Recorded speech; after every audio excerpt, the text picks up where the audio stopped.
Welcome to Nersy, the most professional music podcast that there is. Yeah. We're not a music podcast. Didn't you hear what Meaghan wanted to be introduced as? We're a music writing podcast, actually. Right, only music writers. Oh, God. I'm Drew, co-hosts Slava and Trey. Our producer is Steel Tip Dove. Our music is by Craig S. Jenkins. Subscribe to our shit on Substack. It's like Patreon, but it's the same. Today we've got Meaghan Garvey, the proprietor of Scary Cool Sad Goodbye, America's premier vibes-based email newsletter, and the author of a recent viral Pitchfork review of Charlie XCX's Brat. Meaghan is actually only a music writer. That's what she wants you. She wants you to have that be the main takeaway. Oh, Lord. So, yeah, no, just kidding. What's going on? Oh, chilling. Dude, my cat's about to jump into the picture. Great. Come here. What's your cat's name? Breakfast. I didn't name her. I inherited her. I think Trey's met Breakfast before.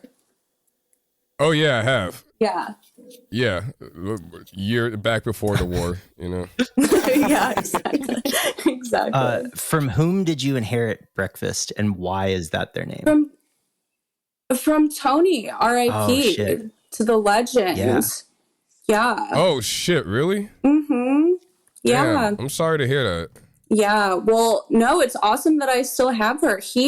Tony left Breakfast with me when he went to go move in to his second secret girlfriend's house in South Korea. And I was like, fuck you. I was trying to extort them and all this shit. But then it turned out to be amazing because I still have her. That's awesome. That's also, the number of beats in that very small story was really big. Yeah, what the fuck did I miss? Oh, dude. Yeah, you'll hear it back on the edit. Yeah. I don't know. Meaghan, did you listen to the Charlie XCX album, or did you just review it? Skim through it. Yo, that's such a good question.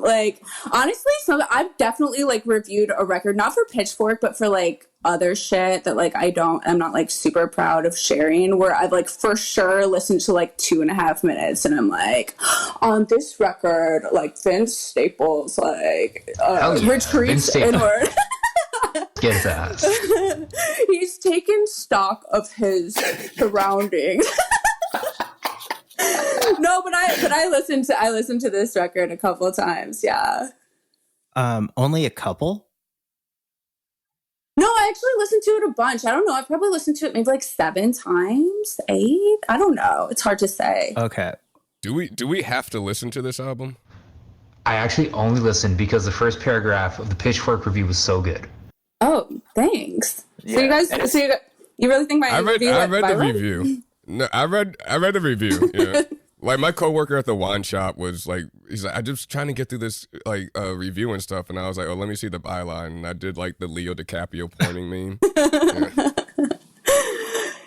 Yeah, you know what's funny? I saw, shouts out to x.com, actually, say what you will about this website, but which by the way, I know that people love to still call it Twitter, but I think it's really funny to call it X and just take it at its word. But anyways, shouts out to X because they really filter out the fucking losers and riffraff of shit you don't want to fucking hear. There's all these people I noticed after a while saying you didn't even talk about the music and you're a bitter hater of Taylor Swift. I'm first of all, I didn't even mention Taylor Swift. Second of all, shouts out to Elon because he put your comment hidden right next to the my pussy in bio. So congrats, big congrats, dude.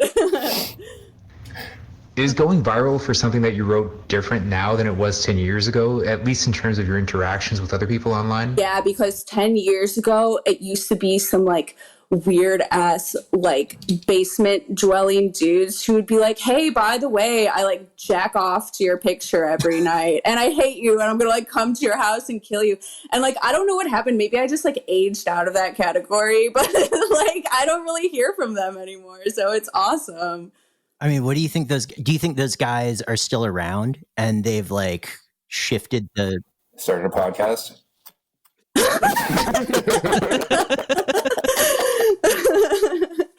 Yo, I don't know. I mean, like my honest and like generous answer is that like they probably like got a fucking life. I really like I hope that they did, and I bet that they did.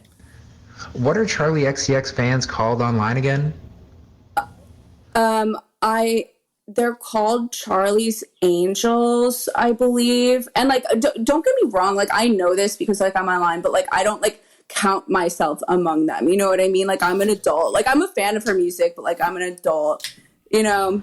And But what yeah, was their that's what- reception like of the criticism? Are they like barbs or? Oh, they fuck. Well, I think barbs are like really scary and like mentally ill, but like And like unvaccinated, right? yeah. Yeah, we all know what it is. But like no, these are just like awesome twinks and like kind of like strange girls that like seem to really love me. So that's great. That's fantastic. Okay. Nah, because Meaghan used to be my favorite person to talk about Future with. And so, like, how would you rank your Charlie fandom with Future? Dude, it's not even close. But like the thing is, like I feel like if I wanted it, I could tap back in and still be like the president of the Future Hive. But I don't want it anymore because like I can be a Future stan and also be honest about his output in the past like 6 to 7 years, let's say.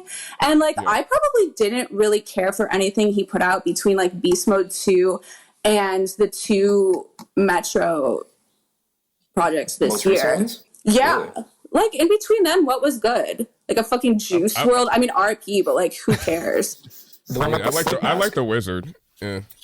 Wait, was Wizard after that? I don't know. Wizard is okay. I don't understand people's like attachment to either of those two. I don't know. I just honestly the last time I like was really, really just like going insane for Future was probably when I was talking about it with you, Trey, when we were listening to like Inside the Mattress at like 5 a.m. like beep, redacted like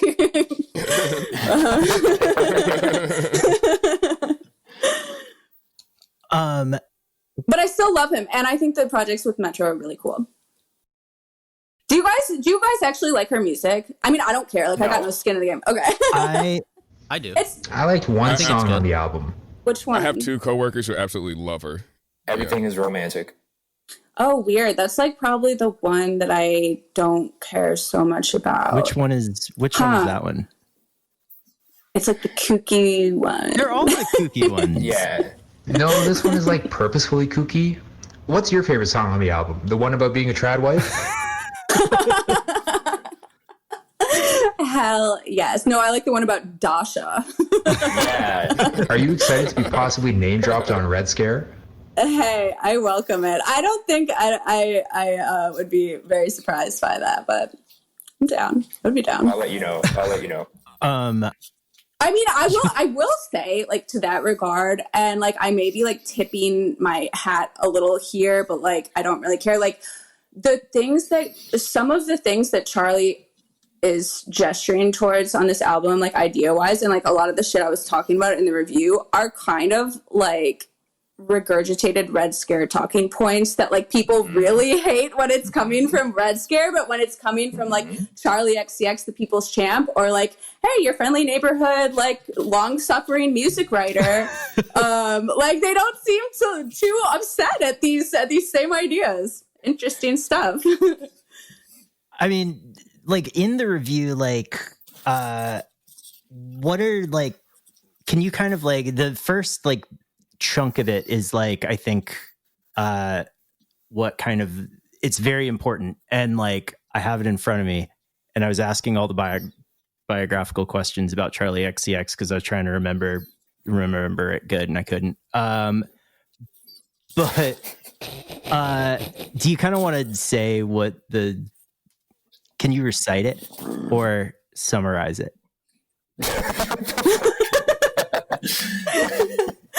recite it would be fucking crazy if I just like went off the dome.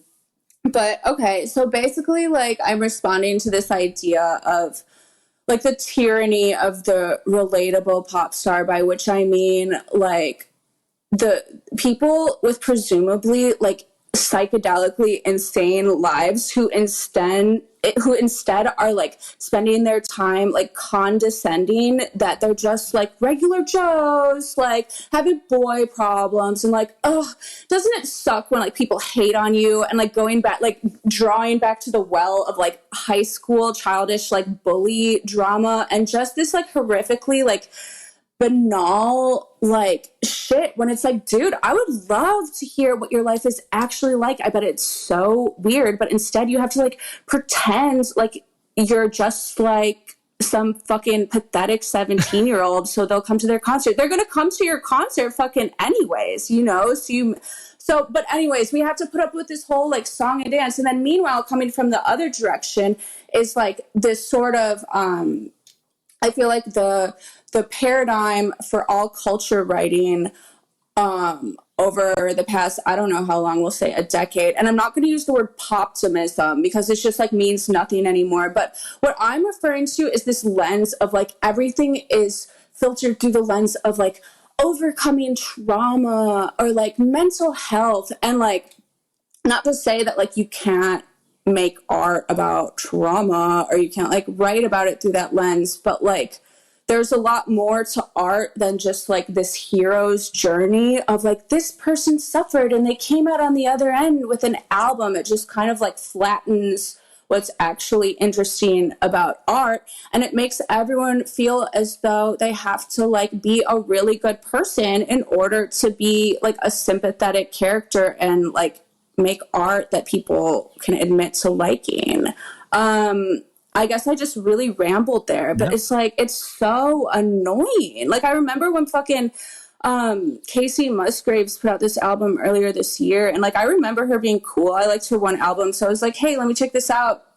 And it's all about like, I've done therapy, and like people, like boys have been like really mean to me, but like I'm getting through it with the help of like my loved ones and like my therapist, and it's like jade stones and like a walk in the park. And it's like, oh my God, like all these things are good. Like I'm happy for people to like be doing all this, but it doesn't make for the most like compelling art. Know what I mean? Yeah. I mean, like, What? I mean, with like this record from Charlie, I want to put her in conversation with Morgan Wallen here. Fuck yeah. Oh, here So we fucking in this go. record, she's like, you know, being like, my life is crazy. My boyfriend is the drummer of the 1975, and I want them to break up or something. I only listened to it one time. And so like that's like basically being like, yeah, my life is crazy. I'm Charlie XCX. What the fuck do you expect from me?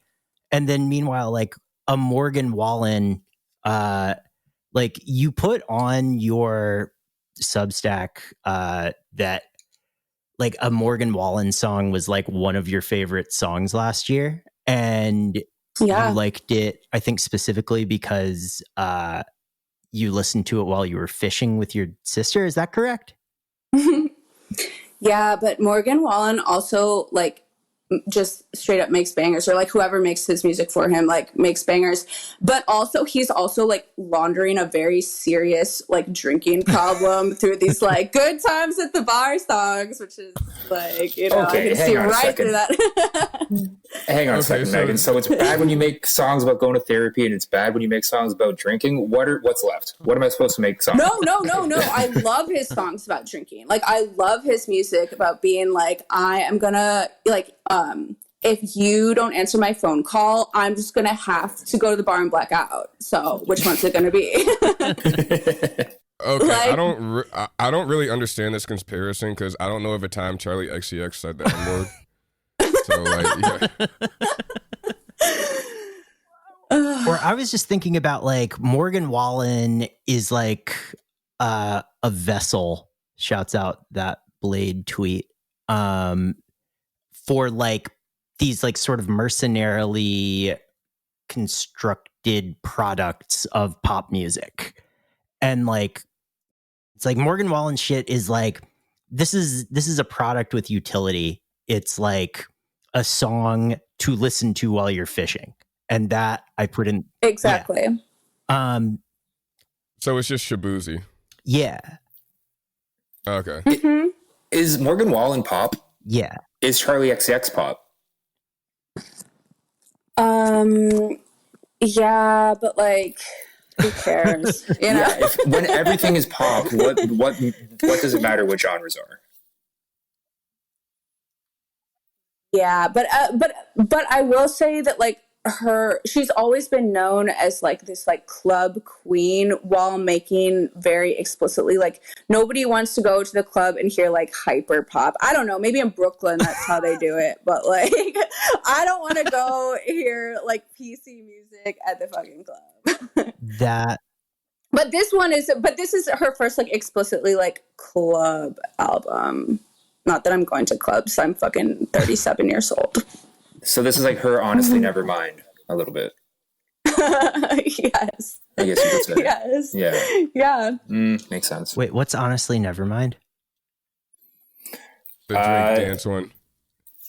Eurovision Drake. Oh, yeah. That had that one good song. That album was sick. That's how, yeah. That was a really fun album. That's one of two Drake albums I like. Yeah. Mm-hmm. Yeah, it's Sticky was a banger. Yeah, that song's crazy. What's the other one you like, Trey? Texco Green. Man, if you don't shut the fuck up. It is that one. You were about to say that one. I took the words right out of your mouth. No, there's several songs I like off of that album. That ain't really one of them, but yeah. There's a song called Energy or something that's just like. Oh my god, that was like 10 years ago, Joe. Yeah, but that's the only other Drake album I like. If you're reading This Is Too Late. That was a good one, yeah, too. Yeah, I like that one, and then I like Honestly Nevermind. But the best song on what's the Pussy Calling My Name song? I don't know. It's a 3-song run. Oh, Certified Boy Lover? It's not what it's called. There's a 3-song run in the middle of the album. Calling My Name, Sticky, and Massive. What was the one right before 6, 7, and 8? What was the one right before Calling My Name? Keeper. Is that the one with the mattress sounds? I don't know. Because that one. Are you going off? Do you guys know this off the dome? You like know? No, these, I just pulled like, it up after a few minutes. After a couple I'm going off the dome. Yeah, but you. Slava, are you still in? Are you in Toronto? Yeah, legally. Okay, so right. So what has the mood like shifted? Like, have people been a little down since like everything? No, absolutely not. If anything, this has brought us closer together. And no, I'm serious. Like people are like playing Wagwan Delilah off their phone downtown Toronto. There are a few people who are trying to be contrarians and like playing what's that with the condiment guy. Oh, you mean the Spotify rap streaming record breaking song? Yeah, exactly. Yeah, not like us. Yeah. A few people are trying to performatively play it on their phone and like, I don't know, recite the 5 pillars of hip hop to you or whatever. But for the most part, people are not really happy. I mean, so you're saying that Toronto has achieved solidarity through the power of music? Through the death of Drake. Fires burn around the city, but the fire within them burns harder. So, like, yeah. Drake has brought the city together through his collapse, similar in the way that Jesus created a new religion through his life and death. Drake. I mean, this does bring up a question which Meaghan fed me before we recorded, which is, Meaghan, we're talking so much about music. Is music back? Yo, I've said it. Oh, wait, hold on. Yo, that's sick. Cool. That's a good outfit, right? That's sick. Yeah, I couldn't cool. see that for shit, but whatever. Drop it in the text, man. Yeah, drop okay, it in the yeah. chat. Got you. Yeah, but I mean, yeah, I've said it before and I'll say it again. Music is back. And like, and like, I'm not being ironic. Like, I really think music has like not been so great definitely since COVID. It's been a bit like weak, and it's fucking back. Like, it's like fully back. Even the fucking Drake and Kendrick beef, I was like, oh my God, this is so beneath me. Like, I don't care. It's so like, pardon my French, to fucking care. But like, but then I listened to the songs. I was like, whoa, okay. Like, this is like really fun. Yeah, Emily was getting very annoyed at me because it would be like 11:51, and I'd be like, Emily, I know we were just like having a conversation about the dogs or whatever, but also we have to shut the fuck up. The Drake song, the new Drake song came out. It's 8 minutes long. Yeah, it was fun. Where did music go? Oh my god! Therapy? Did it go to therapy or did it go to the bar? Literally, it went to fucking therapy, and like it went through like a tough time during the COVID-19 pandemic, and then we all had to like heal. But then I feel like everyone like got everything off their chest, and now we can like just have fun again. What music brought? So what else have you been listening to? Oh wow, same. Well, okay, I like got this vibe earlier this year, and I was like, whoa, like I'm feeling like 2011 vibes in the air, like an electricity, and it kind of reminded it, like, you know what I was feeling of, like I was like, I feel like Altered Zones. I'm like thinking of Altered Zones right now. Remember Altered Zones? Emily like is like the co-founding editor of it. Oh my god! Yeah, shouts out Emily. Yeah, her and fucking shouts out Emily. Shouts out Rick. Was it her and Rick that did that? Yeah, dude. Like, I don't know. I was just like, I'm kind of feeling in like an Altered Zones mood where like, I don't know, we're gonna take it back underground. You know, like the people are gonna like. It's going to get a little DIY or die. And then the fucking Cindy Lee record came out not long after. And I was like, oh my God, like here we fucking go. And that's like not on streaming as I understand it? It's on YouTube. YouTube is streaming. But other than that, I love that she was like, she like canceled her tour halfway through because she was like, I'm getting too popular. Fuck this. Well, dude, I was at the last show in Milwaukee before she canceled the tour. Oh, wow. And but the vibe, like, I don't think was different from show to show. Like, I don't think it was specific to the one that I went to, but it was sort of cool because I can't remember the last time like the artist was like openly hostile to the crowd and was just like, I fucking hate all of you. I don't want to be here. Don't fucking clap for me. I'm not going to smile at you. I'm not going to speak. Like, here's another song. Here's 10 of them. Peace. And like so when she said she canceled the tour, I was like, whew, I almost like breathed a sigh of relief. I was like, yeah, like don't do that shit, you know? And so, well, I mean, like the Charlie album, I think it is kind of 2011 in like a Yeezus style way where it's like pop star meet underground person. Although like, I mean, whatever. Is A.G. Cook underground at this point or... I feel like you can go into a bar and most people wouldn't know who A.G. Cook is. Who's A.G. Cook? Yeah, there you go. Yeah. I mean, certainly in my neighborhood, nobody knows who A.G. Cook is. In the Midwest, we don't have that here. But Is it a producer? Yeah, he's a producer, electronic pop, like. He's like the Svengali of PC music, basically. Yeah. Oh, he's like the guy who gave us Sophie. You know, the Jack Antonoff of PC music. Sure. Yeah. Okay. Yeah. Thank you. Yeah. And he's underground. But I don't want to suggest that like Charlie is having like her let's like dip our toe into the underground moment, because like when she first came out, she was making like SoundCloud mixtapes, like art school girl, like SoundCloud weird mixtapes and shit in like 2012. So this is not like and now we're gonna do our like Bushwick moment, you know. I once saw Charlie at a Young Lean concert. Well, like in the crowd. Yeah. She was just like there. No way. Cool. There you go. That's the Big Apple for you. One time I saw Ray J at a Frank Ocean concert or a Frank Ocean set at Coachella. You saw Ray J? Yeah, Ray J was there. Hell yeah. Nice. Doing what? He was in awe. Wow. Yeah, I looked over and like I saw the Odd Future kids and they were like all looking at something. So I looked at what they were looking at. And it was Ray J. And it was Ray J. And he was just like amazed.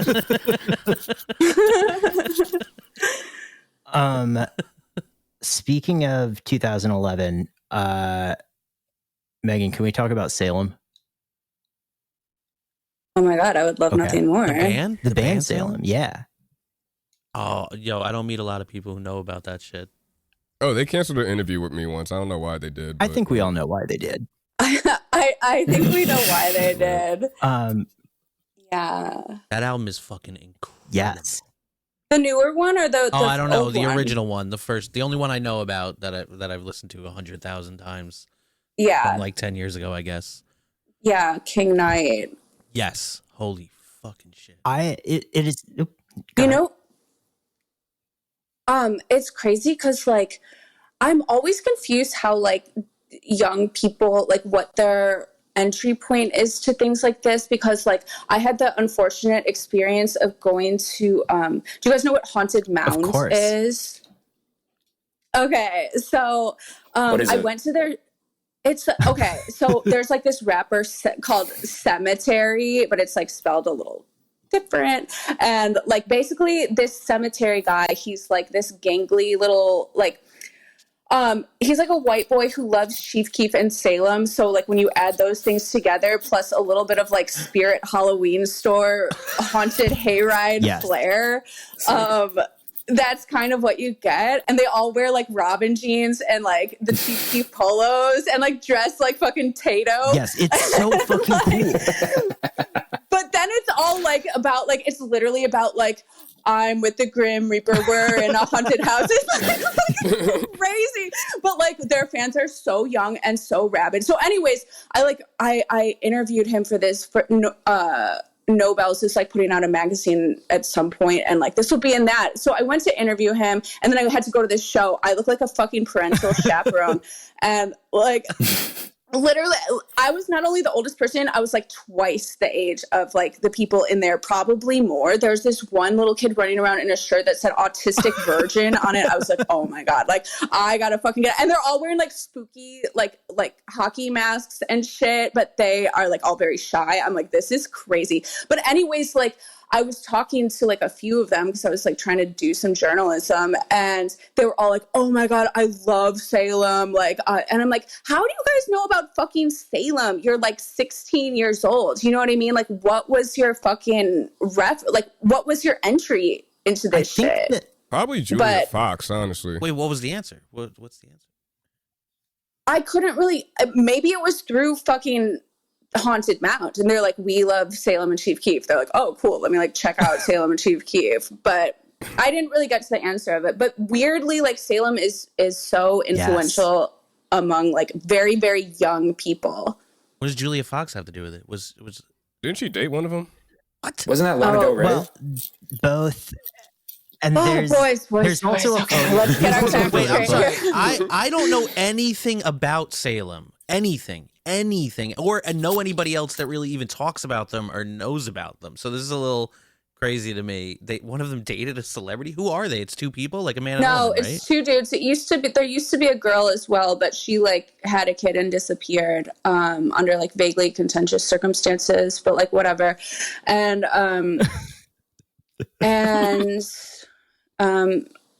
okay, where to start? One of them, okay, so Jack is the homie. Shouts out to Jack. Like he comes to my neighborhood bar all the time, and like, oh, that's so sick. And like nobody knows who the fuck he is. They just think he's like this big like honky like everybody else. But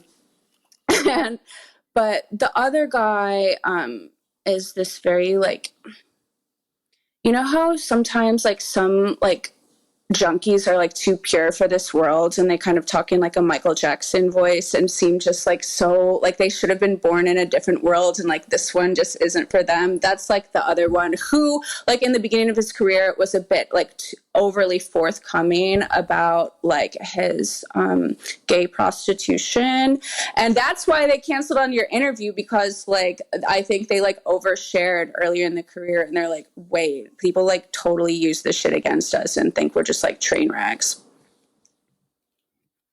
I was just gonna ask him like tell him fart jokes and shit. Yeah, that was the format of my shit. They moved to, I think, St. Charles, Louisiana. I don't know, some like port city in Louisiana where they have like oil rigs and shit. And they were like working on the oil rigs, but then like living in some sort of like fishing camp on stilts down there. And randomly, like Julia Fox, like lived with them there for like 6 months, and she was in love with John, but like he was gay. And she made like a photo book about the experience, and that's where you see that picture of her holding like some sort of like rifle on her lap outside of some like dilapidated like fishing house, and that was from that. Yeah, the photo book is so fucking good. It has like photos of their like love poems to each other. It's beautiful shit. Love poetry. It can still rhyme. And also, wait, there's another good thing about Salem. They like don't really play shows. They're basically just a clothing brand at this point. But then last summer, out of nowhere, they played a show at a bumper car place in Coney Island that was sponsored by Pornhub. I was there. What? What? Yeah, what? All right. What? First of all, that's an insane sentence. Yeah, all of that. That's just like their vibe. How big was Yeah. the bumper car place? Like, did Very they announce small. it? Did Very they announce small. it at all? Or Yeah, it sold out in like a matter of minutes because I think they sold like 200 tickets or something. But Just one act, just Salem. yeah, just Salem. Why? What the fuck? Pornhub. It was really cool. yeah, if anybody's got money to get them out in the open, it's Pornhub. Let's just Yeah, they got some nice money from it. That's for sure. But you know what's funny is like, you know how everybody dress, like all the like, I don't know. I don't spend a lot of time in like, you know, New York, but I've noticed that everyone kind of dresses in their sort of like red state, like huntsman LARPing outfits. Yep. You know what I mean? Like they're all wearing like real tree camo and like gas station sunglasses randomly and like wife beaters and shit. But that all fucking comes from Salem. Mm-hmm. You know what I mean? Like it all traces back to that. And I think they like find all this heavily cringe because like at this Pornhub bumper car show, like everyone was in line outside in Coney Island dressed like fucking weird like duck hunters. I was like, what the fuck is this? Bro. Like So is 100 Gex, like, does that exist without Salem? in In terms of like the way it kind of like is an offshoot of that in a way. Like I understand not musically, aesthetically, but I think their like merch doesn't exist without Salem, or their merch is different. yeah.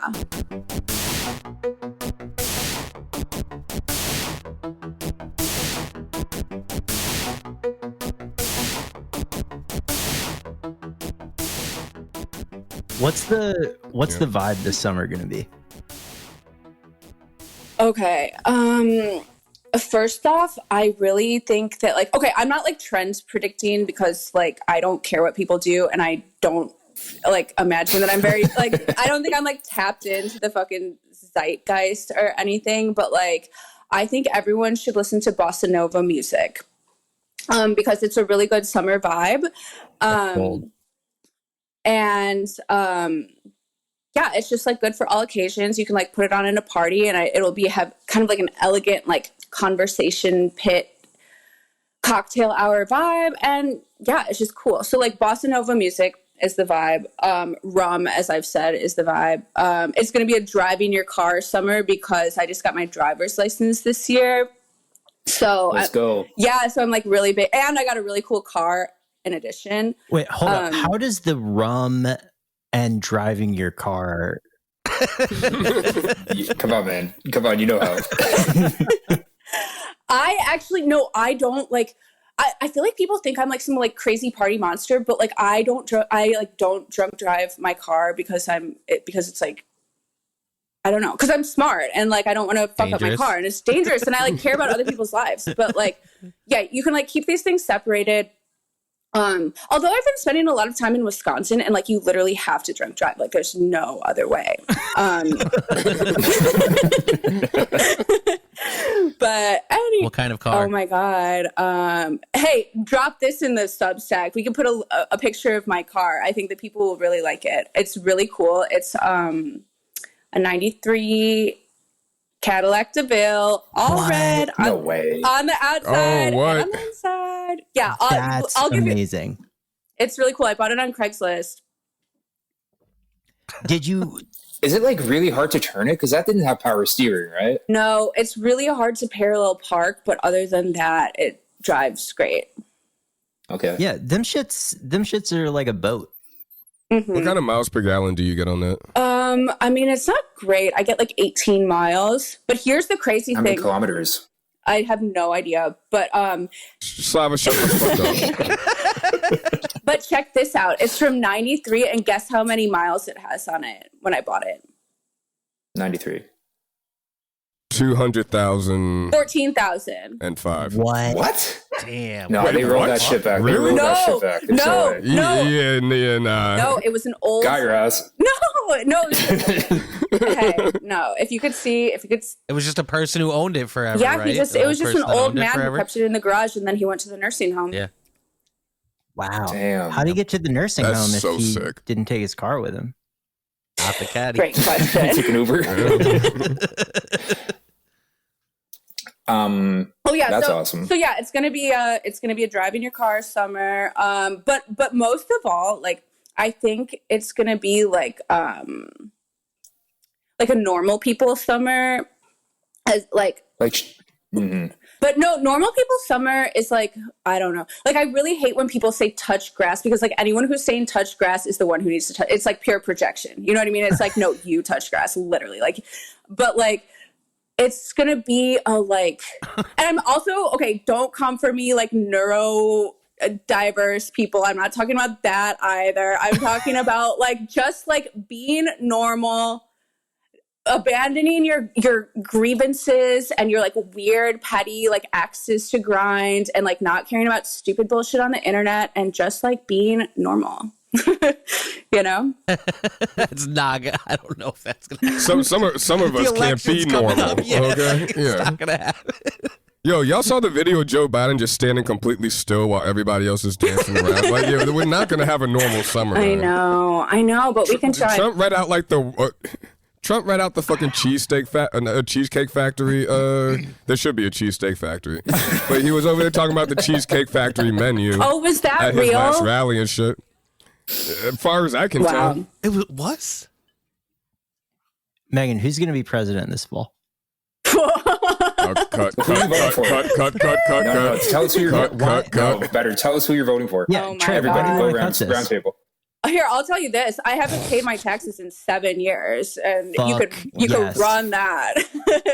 And they already know. So I'm not even doxing myself, because like I'm not running from the IRS. Like they fully know. Okay.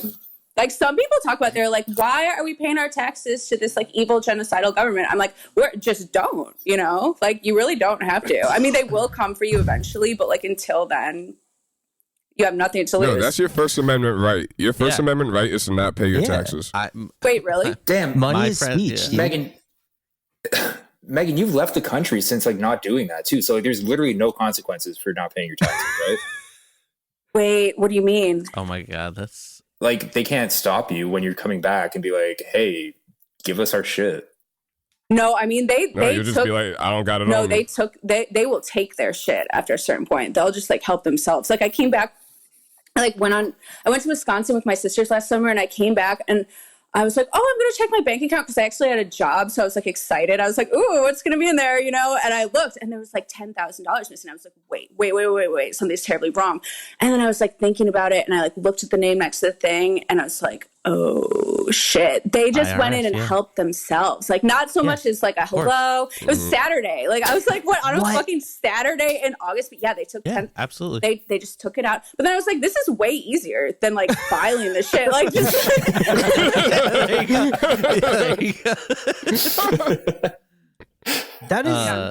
that is kind of a hack. Is like don't pay your taxes, and then the government will like just auto pay your taxes for you. Yeah, like come and take it, literally. Everyone decided to stop, like enough people, like over 1 million people just decided to not file 1 year. They would, from a logistical standpoint, that would be such a nightmare for them. Like, it wouldn't even be about the money at that point. They'd be like, we can't handle this. We don't have money. Yeah. We can't go after all these people. That should be... Like, it would just shut them down. That should be the vibe this summer. Like, tax evasion, just evasion of all forms. I feel like America's different because in Canada, you get money back when you do your taxes. No, not here. Yeah, it's a crapshoot here. It's a crapshoot over here. It's a coin flip. You get to write a bunch of shit off, but like it means that you probably just owe less. Yeah. Yeah, exactly. Yeah, the new tax code fucking sucks, man. Yeah, and when you're freelance, it's like fucking crazy. I'm like, what is this? Like, how could I possibly owe like $8,000? Like, I'm a freelance music writer. Like, what the fuck are you talking about? Yeah. Oh my god, yeah. Like, I'm a freelance entrepreneur. Like, it's not that fucking deep, dude. Yeah. Well, I was gonna ask you, is like, would you recommend this as a career to anybody else? What you do? I don't even know what I do. It's like I barely am like a professional music writer. Like I have my little like No, that's not true. Pitchfork publishes like 5 reviews a year, and yours was one of them. Yeah, but it's just like I don't do it enough to consider that like my full-time job. I have my little like corporate sellout job, but that's ending pretty soon, so I'm gonna like need something else. But I don't know. I would recommend it if you like actually enjoy doing it and like it means something to you. But if you're trying to like make a career, fuck no, of course not. Or if you want to like make interesting friends, like probably not. Or like I don't know. At this point I'm saying like a decade ago it was different, but I don't know. Anyone should do whatever they want to do, but you shouldn't make it your full-time job or else you're going to be in serious trouble. I think people should be like do this and be like a waitress. You can make like tons of money being a waitress. So it's be a music writer as a hobby. Yeah, totally. Well, I just think you should be like a writer. You know what I mean? Like if this is why so much music writing is kind of like horrible these days, because like I don't get the sense that any of these people are like literary or like care about like having like chops or like style. They just care about being like, and now this and like impressing you with their information. But it's like, yo, you gotta have some like chops. Ethereal. Like let's yeah. Like I think if you care about writing, like, and you really like reading and like literature and like, you know, mastering your crafts, then you should totally do it. But if you just like music, you should like listen to music and like do something else. Damn, you got her ass. Fried all fucking Substack right there.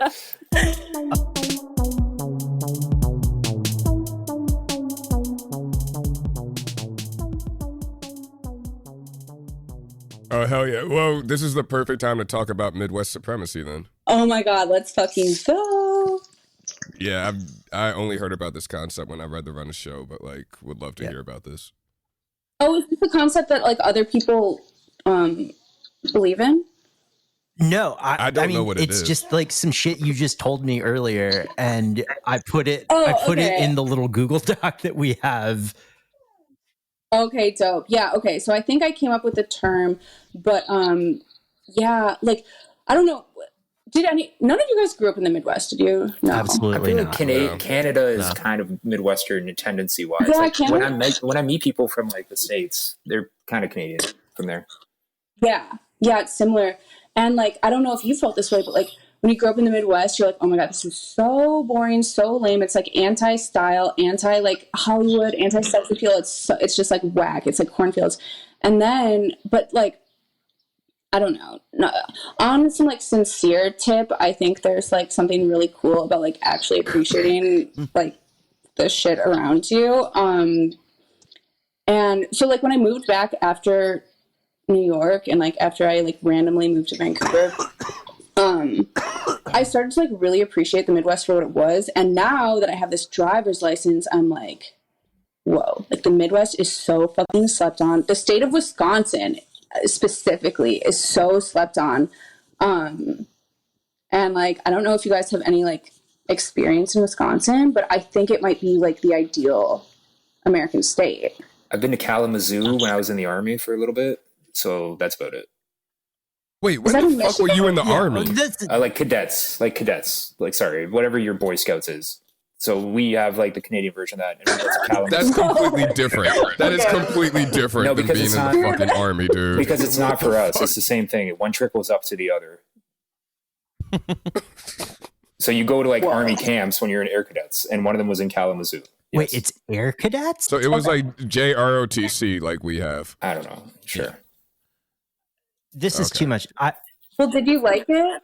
It reminded me of Canada. Yeah. I mean, the fact that like everybody's very friendly, everything is very big, nothing really stands out. But like when you interact with people, they feel sincere, and that's nice. It's so crazy how often you're rubbing your beard on your microphone throughout the whole episode. It's just not bad. so consistent. It's just well, I'm going to trim it down. Not for next. No, switch the input to your phone. Leave the output your headphones. Input your phone. Yeah, it's like when Future wears his chains in the fucking booth, man. Yeah, it's when the Future. Yeah, exactly. That's exactly what it's like. No, what I mean is on your phone, your microphone could be just your internal microphone instead of your headphones.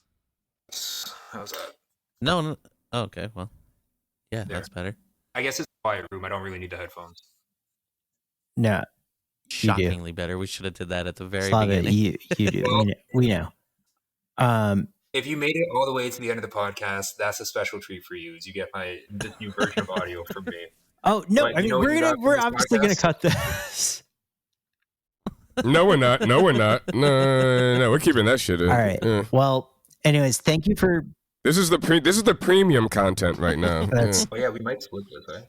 Maybe Because we got a little spicy in the second half there. Did we? Yeah, we did. Yeah, we said some names. We told some and we're stories. At 94 minutes. That's like 40. Slava revealed that he was in the army. Meaghan used a slur. But no, man, Meaghan was definitely the best guest we've had so much. A true yapper who will have her own podcast as an entrepreneur one day, for sure. Thank you, Meaghan, for coming out, even though you're not on this call anymore. Yeah, Meaghan, we might just induct you into Nersey and just stop having guests, and you'll be like the fifth member of Nersey.